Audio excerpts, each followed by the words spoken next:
नमस्कार साथियों, स्वागत है आप सभी का आपके अपने इस YouTube चैनल पर। साथियों, यहां पर मैं एलडीसी वाले उन सभी अभ्यर्थियों के लिए एक और डिपार्टमेंट से महत्वपूर्ण न्यूज़ लेकर आया हूं, जिनका चयन 603 अभ्यर्थियों वाली सूची में हुआ था और उसके उपरांत वेटिंग लिस्ट वाले 689 अभ्यर्थियों वाली सूची में हुआ था। उन सभी 1300 अभ्यर्थियों के लिए यहाँ पर मैं एक और डिपार्टमेंट से काउंसलिंग न्यूज़ लेकर आया हूँ।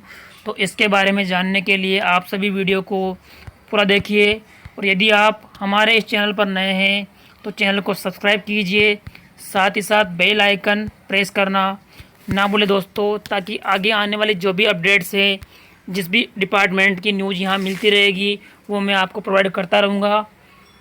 मित्रों, यहाँ पर देख लीजिए, ये जो न्यूज़ हैं वो किस डिपार्टमेंट से हैं।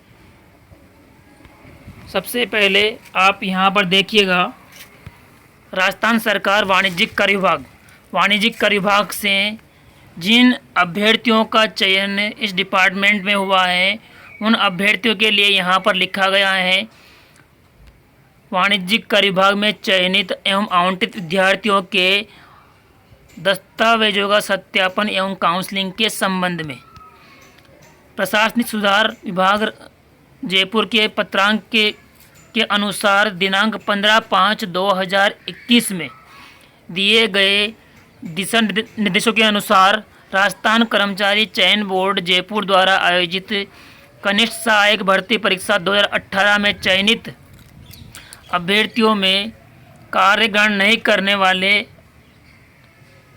अभ्यर्थियों के विरुद्ध इस विभाग को आवंटित 6 अभ्यर्थियों को जिलों का आवंटन एवं नियुक्ति प्रक्रिया अपनाई जानी है। मित्रों, यहाँ पर 689 अभ्यर्थियों की जो वेटिंग लिस्ट आई थी, उस सूची में शामिल अभ्यर्थियों के नाम यहाँ पर दे रखे हैं। इस सूची में 6 अभ्यर्थियों का चयन हुआ था, जिनका नाम यहाँ दे रखा है, और इस सूची में जितने भी अभ्यर्थी हैं जिनका नाम यहाँ दे रखा है, उनके लिए यहाँ पर लिखा गया है कि इन सभी 6 अभ्यर्थियों को दिनांक 16 जून 2021 को प्रातः 11 बजे कर भवन वाणिज्यिक कर विभाग राजस्थान जयपुर के कमरा नंबर 226 में काउंसलिंग डॉक्यूमेंट सत्यापन हेतु आवश्यक रूप से अटेंड होकर संलग्न शपथ पत्र एवं आवश्यक डॉक्यूमेंट्स वेरिफिकेशन काउंसलिंग के समय आवश्यक रूप से जमा कराने होंगे। उक्त दस्तावेजों एवं शपथ पत्रों के अपूर्ण होने की स्थिति में जिले का आवंटन नहीं होगा। उसके बाद में यहाँ लिखा हुआ है, जिसकी जिम्मेदारी अभ्यर्थी की स्वयं की होगी। कनिष्ठ सहायक की नियुक्ति संबंधी समस्त सूचनाएं विभागीय वेबसाइट पर ही अपलोड की जाएगी। अतः अभ्यर्थियों को सूचित किया जाता है कि नियुक्ति संबंधी कार्रवाई प्रक्रिया दिन होने के कारण प्रतिदिन, जो कि मैं आपसे कई दिनों से बोलता आ रहा हूं मित्रों, कि प्रतिदिन विभागीय वेबसाइट rajtax.gov.in का अवलोकन करते रहें। मित्रों, अब इनके लिए जो महत्वपूर्ण बातें हैं कि इनको कौन कौन से डॉक्यूमेंट तैयार करने हैं, तो सबसे पहले इन सभी मित्रों को ये वाला जो फॉर्मेट है जो दे रखा है यहाँ पर, सबसे पहले ये एक लेटर फॉर्मेट में आपको तैयार करना है, जिसमें आपको सीधा सा आपको कुछ भी नहीं करवाना है। इस पीडीएफ से ये फॉर्मेट आप प्रिंट निकलवा के यहाँ पर आपका फ़ोटो चिपकाना है, उसके ऊपर आपके साइन करने हैं, जिसे कहते हैं स्वप्रमाणित। उसके बाद में कार्मिक विभाग द्वारा जारी अधिसूचना के तहत कनिष्ठ सहायक के पद पर नियत वेतन पर अस्थायी नियुक्ति हेतु सहमति पत्र, जो कि आपसे हर विभाग में लिखाया जाएगा। जितने भी डिपार्टमेंट हैं, जितने भी डिपार्टमेंट में आपकी ज्वाइनिंग होने वाली है, सभी लिपिक वर्ग के अभ्यर्थियों के लिए ये शपथ पत्र इस प्रकार का लिखवाया जाएगा। चाहे तो इसे आप अपने विभाग के अनुसार, अगर आपसे एक एप्लीकेशन फॉर्मेट में मांगा जाए तो वो भी आपके लिए मान्य होगा। संदर्भ आपको लिख देना होगा, जो कि इस लेटर में लिखा हुआ है ऊपर। संदर्भ में आप यहाँ देख लीजिए क्या लिखना है आपको। संदर्भ में आपको लिखना है, जो पत्र क्रमांक यहाँ लिखा हुआ है, ये क्रमांक आपको यहाँ लिखना है। इसके बाद में अगला फॉर्मेट, ये सब चीज़ें आपको दिखाई दे रही है स्पष्ट रूप से क्या क्या लिखना है।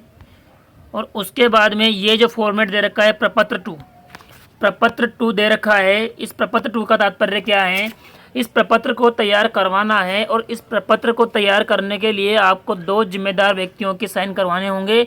उसके लिए आपको यहाँ बाद में एक फॉर्मेट, इस फॉर्मेट में लिखा हुआ है, जो यही फॉर्मेट आपको पता हो तो अपने काउंसलिंग टाइम पर भी मांगा गया था। तो ये फॉर्मेट तैयार करवाने का तात्पर्य यह है कि आपको अलग से पुलिस वेरिफिकेशन करवाने की आवश्यकता नहीं होगी। तो जो भी अभ्यर्थी इस डिपार्टमेंट के हैं वो ध्यान से सुनिएगा, इस प्रपत्र 2 को अच्छे तरीके से सावधानी से भरें और यहाँ पर आपका नवीनतम फ़ोटो चिपकाएं।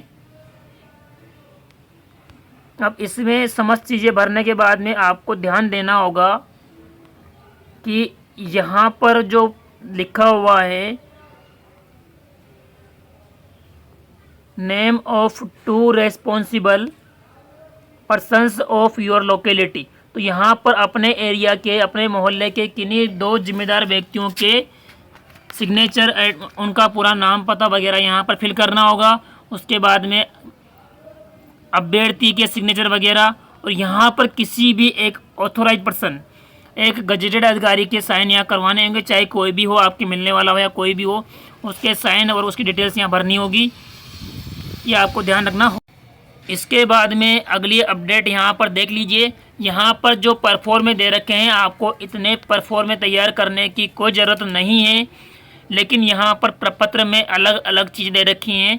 तो इन सभी प्रपत्रों को आप एक साथ शामिल करके, पूरे प्रपत्रों को, पूरे शपथ पत्रों को एक साथ शामिल करके 50 रुपये के नॉन जुडिशियल स्टाम्प पेपर पर टाइप करवा लें। सिर्फ आपको ये जो फर्स्ट पॉइंट लिखा हुआ है, ये फर्स्ट पॉइंट ऐसा का ऐसा टाइप करवाना है। बाकी ये जो ऊपर जो सूचना दे रखी है, ये तो आपको इसमें कोई बदलाव नहीं करना, और पॉइंट नंबर 1 में भी आपको कोई बदलाव नहीं करना है। उसके बाद में आपको जो विवाहित अभ्यर्थी हैं उनके लिए तो उन्हें विवाह प्रमाण पत्र जमा कराना होगा, और जो अविवाहित अभ्यर्थी हैं उन्हें अविवाहित होने का शपथ पत्र, दहेज नहीं लेने का शपथ पत्र, संतान संबंधी शपथ पत्र, धूम्रपान नहीं करने का शपथ पत्र, इस प्रकार के शपथ पत्र आप सभी चीज़, सारे पॉइंट एक ही शपथ पत्र में मेंशन कर ले।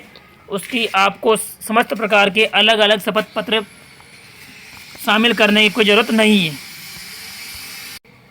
यहाँ पर आपको लगभग 4 से 5 शपथ पत्र दे रखे हैं, 2, 5, 6,